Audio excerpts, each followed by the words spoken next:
Ayan si ma'am dito, mga ano ni ma'am dito. Ito, kayo po may-ari? Hindi, wag mo na akong isa. Okay, sige, sige. Okay lang yun. Okay, sige. Okay lang kasi ayaw niya magpa-video.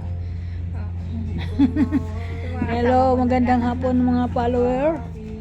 Welcome to my vlog. Nandito ako sa isang ukay-ukay na mga ganda yung kanilang mga ukay-ukay. Talagang di yung pagsisisihan. Talagang nawili ako dito. Napalabas na naman ang aking pambili ng mga pangangailangan ko sa health na punta ako dito. Bago lang po ako dito pumasok pero ang gaganda ng mga nila talagang mga imported Ito nga binalik ko lang kasi medyo masikip pero ang ganda. Ang lamig sa katawan, hindi siya mainit. Malalamig po. Ay sa mga follower ko at mga kaibigan ko, pwede kayo magpunta dito sa may Tungko. Malapit lang to sa SM dito, bagong bukas. Napakaganda. Ang laki ng ukay-ukay. Ngayon ko lang natuklasan. Bagong bukas lang po siya dito. Yan, sa aking mga kaibigan. Gandang hapon po. Puntahan nyo yun dito mga guys. Bago lang to. Kakaibang ukay-ukay dito. Mababango, malilinis. Hindi maalikabok kasi naka-aircon. Hindi ka mainitan.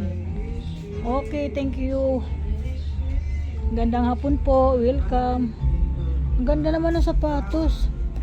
Ayan guys, ang sapatos na yan dito. Ang gaganda Tingnan mo kumikintab. Magkano mga sapatos yun dito? 380 po yan, ma'am. 04 na lang. Ganda Ay, yan. Hindi naman kasi sa akin siguro ito. Yan. Sukat natin.